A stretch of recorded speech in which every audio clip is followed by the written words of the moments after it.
Ինչպես է ստացվել, որ Հայաստան դաշինքը ներկայացված ցուցակում դուք բավականին հետին հորիզոնականներում եք, ձեզ շատ ակտիվ խորհրդարանական, մենք գիտենք ինչն է պատճառը։ Տեսեք, նախ շատ կարևոր է անձի որոշումը։ Ես ինքս որոշել եմ, որ ինձ համար մանդատը չի կարևոր, եթե խորհրդարանը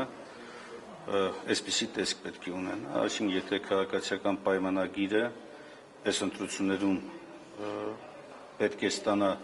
այնքան քվե, որ նորից պահպանի այս վիճակը, այդ ժամանակ ես այդ խորհրդարանում անելիք չունեմ եւ հետեւաբար անկախ նրանից որ տեղում էի լինելու, ես ինքս հրաժարական էի տալու եւ մանդատ չէի վերցնելու, հետեւաբար այդ առումով նախընտրած իմ առնվազն առաջարկացի իմաստը հետեւյալն է եղել, որ իշքան հնարավոր է հետ, որպեսզի նաեւ ուղերձ լինի հանրությանը, որ այս ընտրությունները մանդատի ընտրություն չեն, սա այս իշխանություններից ազատվելու հնարավորություն է, մանդատի կռիվ պետք չի տալ, ցուցակները պայմանական են, գլխավոր խնդիրը այս իշխանությունից ազատվելն է, երկրորդը նաեւ հնարավորություն, որ այլ մարդիկ ավելի ակտիվ նաեւ անձինք լինեն առնվազն գոնե ինձնից առաջ, որպես նաեւ հնարավորություն, որ տեսեք, մենք ունենք շանս, հնարավորություն այս թիմով նաև նոր որակ բերել մեր երկրում։ Եվ վերջապես երրորդ կարևոր հիմնավորում իմ կարծիքով, դա հետևյալն է, որ նաև ուղերձ բոլոր մնացած ուժերին պետք չի մտածել, որ ցուցակում որ տեղում ես, այնքան անելիք կա, ընդդիմության հաջողության դեպքում հսկայական գործ կա անելու։ Եվ կարևոր չէ, թե ցուցակում որտեղում ես լինել։ Ձեր որոշումն է, պարոն Մինասյան։ Այո, միանշան։ Սերժան Օհանյանն է այդ կերպ հաստատի որոշել, որ պետք չի մասնակցել, որովհետև խմբակցության բազմաթիվ ղեկավարներ եւ նա որոշել է, որ չի լինելու։ Ես որքան տեղյակ եմ, պարոն Օհանյանը նաև տվել է հրապարակային բարձրաբանում այդ առումով, այո, թե նոր մարդկանց հնարավորություն տալու առումով եւ թե նաեւ որ պարլամենտական աշխատանքից դուրս այլ աշխատանք էլ կա եւ նաեւ շատերի այսպես ասած պատասխանն է սա որ այդ մանդատների համար եք դուք մնում եւ այլն չէ մանդատը բացարձակ կապ չունի պայքարի հետ պայքարը կարևոր է անհրաժեշտ է ու տանը ցուցակի համար վեճեր եղել են թե ոչ որովհետեւ դուք արդեն մասնակցեցիք այդ մասին որ մանդատի համար չենք գալիս չէ ես Եվ նաև այն հանգամանքը, որ Գառնիկ Դանիելյանն էր 14-րդ տեղում, հետ չէ իր համար իր առումով, քանի որ նա ակտիվ պատգամավոր է եղել, շատ է հանդիպում քաղաքացիների հետ եւ Չէ, տեսեք, ես որևէ վեճի մասին չասեցի, չէ։ Բնականաբար ցանկացած ընտրություններից առաջ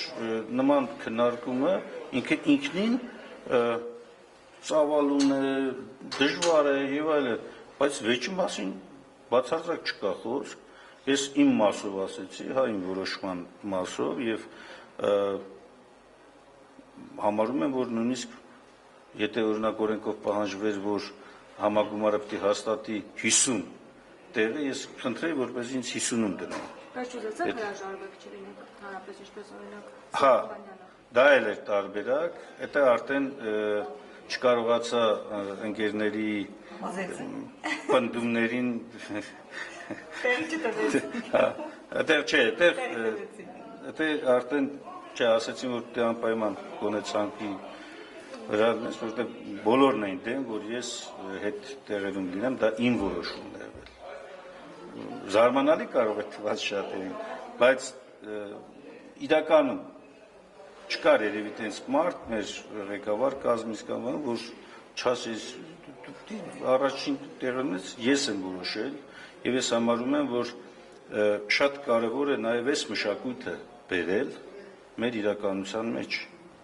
Ի վերջո մեր առջև կանգնած խնդիրը մանդատի խնդիր չէ։ Խորհրդարանում մեկ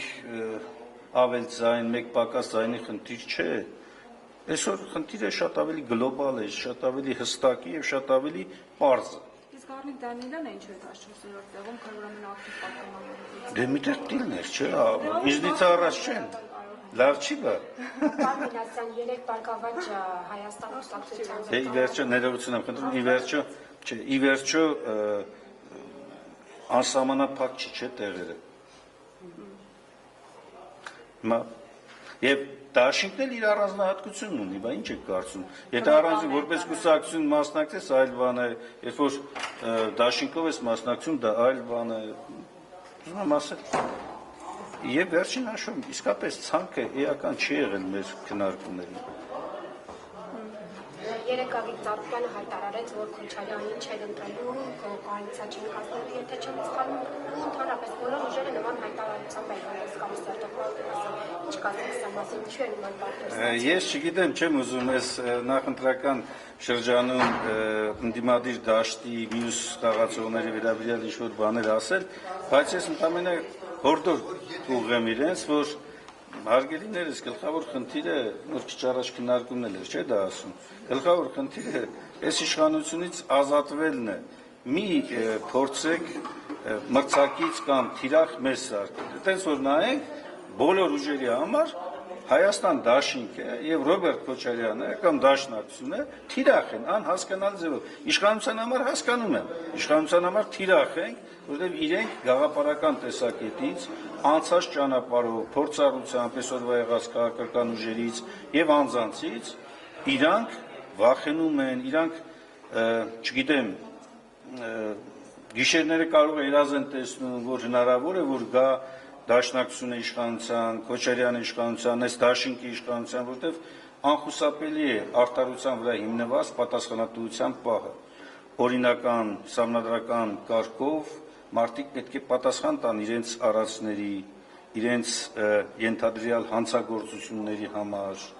այն բանի համար, որ երկիրն այս վիճակի են հասել մեր ժողովուրդներ։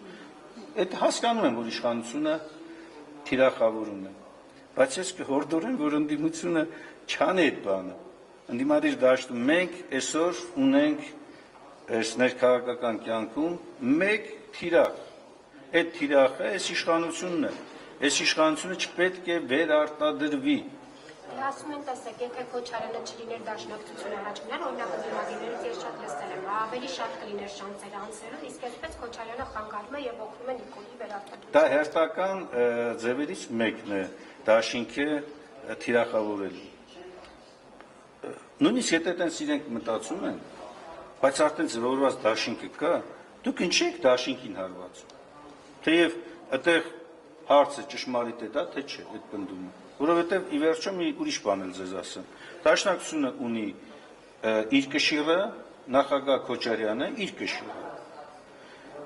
Մեր գնահատմամբ, անձամբ իմ գնահատմամբ, այս երկուսի կշիռների մեխանիկական գումարը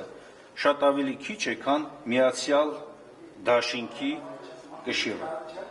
Դա ապացուցեց նաև 2021 թվական, եթե առանձին վերցած սոցիոլոգիական հարցումները ցույց են տալիս 4-5% առանձին դաշնակցություն, 6-7% նախագահ Քոչարյան, բայց միավորումը 20% եւ ավելի տվեց։ Այսինքն միավորումը, եթե կարող է ավելի մեծ կշիռ տալ, ինչի չգնալ այդ տարբերակին, այլ մտածել առանձին գնալու։ Սա հենց թիմային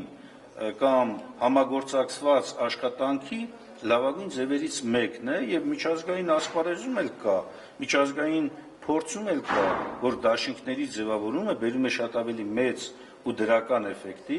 քան թե առանձին վերցրած քաղաքական ուժերի կամ անձանց մասնակցությունն ընտրություններին։ Հակառակը, ես կարծում եմ, եթե ընտրական օրենսգրքում այս խայտառակ բարձր շեմը չլներ դաշինքների համար, կարող է նաև այլ դաշինքներ ձևավորեն։ Որտեղ փաստացի հիմա ինչ է ստացվում։ Ստացվում է, որ մենակ Հայաստանն է, որ դաշինքով է գնում ընտրության։ Ո՞ն է այս պահին դա։ Բայց չի իջեցվել նախկինում 10 չէ։ Չէ, նախկինում հակառակ ավելի ցածր էր։ Ձեր ընդդած սահմանադրից մեջ։ Չէ, սահմանադրական կարգավորում չի եղել սա։ Սա 21 թվականին ընտրական օրենսգրքում ԿՊ-ական իշխանության կողմից ընդունված ընտրական օրենսգրքի բանն է, շեմն է։ Այո, կուսակցությունները իջեցվել է 4%, բայց դաշինքներին է բարձրացվել։ Պարոն Մինասյան,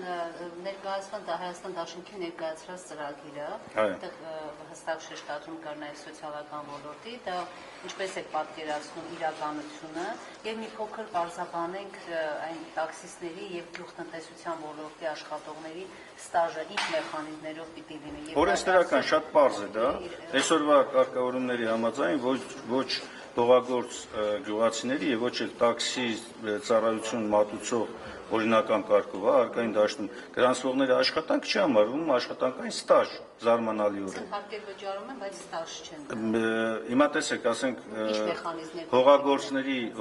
մեր գյուղացիների մասով գյուղատնտեսությունը ազատված է հարկից։ Բայց մյուս կողմից այդ մարդը, որ աշխատում է բերք ու բարիք է ստեղծում, իր աշխատանքի դիմաց հետագային որ թոշակ է գնում, չի հաշվարկվում թոշակ։ Տաքսիների մասով նույն վիճակն է։ Հիմա մենք առաջարկում ենք նախընտրական ծրագրով, ասում ենք, այս առնվազն այս երկու սուբյեկտները պետք է օրենքի ուժով ստանան այդ հնարավորությունը։ Իդեպ մի բան էլ ասեմ, շատ են խոսում թվերի մասին, իրականում այդ թվերը շատ մեծ չեն եւ հնարավորությունը կա, որպեսզի թոշակային համակարգի վրա էլ այդքան մեծ, ծանր բեռ, անտանելի բեռ չլինի։ Մոտավորապես որքան մարդկանց մասին է տաքսիստներ եւ գյուղատնտեսության ոլորտի։ Վերջնական հələ հաշվարկները կատարվում են, բայց խոսքը գնում է մի քանի մաքսիմում